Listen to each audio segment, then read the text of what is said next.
Таджики под огромным риском. Досмотрите это видео до конца, и вы узнаете, о чем предупредили всех граждан. Подписывайтесь на обновления, и точно будете в курсе всего самого актуального. Во втором квартале в Россию въехало более 3 миллионов трудовых мигрантов. Такого притока страна не помнит с 2017 года. То есть пандемийный спад мы компенсировали даже с избытком. Объясняется этот феномен двумя обстоятельствами. Во-первых, в конце февраля, начале марта значительная часть давно обосновавшихся в России приезжих Россию покинула.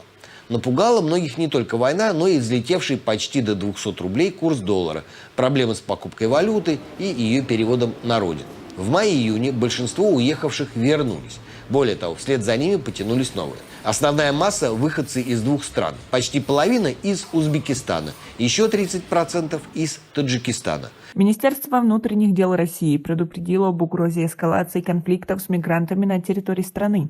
Это следует из проекта концепции государственной миграционной политики Российской Федерации на 2019-2025 годы. Согласно тексту документа о внесении изменений в концепцию, такая ситуация может возникнуть из-за миграции россиян за границу. Проект подготовила МВД России. Документ опубликован на федеральном портале проектов нормативных правовых актов.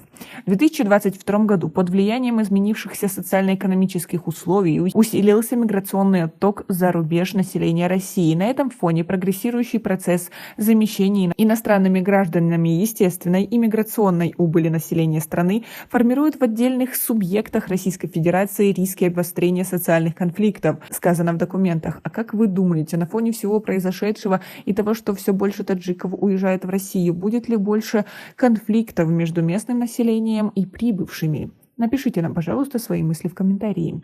В проекте отмечается, что быстро растущая численность выходцев из иностранных государств, в том числе получивших российское гражданство, а также их стремление к компактному и обособленному от местного населения проживанию является причиной формирования этнических анклавов. В ареале таких поселений устанавливается не публичная власть и неформальная юрисдикция, ухудшается криминогенная ситуация, формируется теневая экономика и рынок труда, возникают межнациональные и межконфессиональные конфликты, изменяется социальный облик и культурная среда, подчеркивается в документе.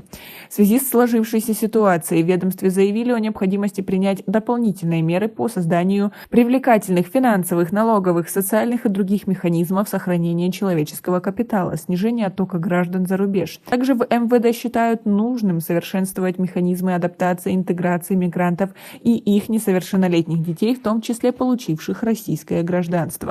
Как вы думаете, как в будущем будет развиваться ситуация и будут ли наши сограждане находиться в опасности? Свое мнение по поводу всего этого напишите нам, пожалуйста, в комментарии. И у нас пока на этом все. Оцените наше видео подпиской и лайком. До скорой встречи.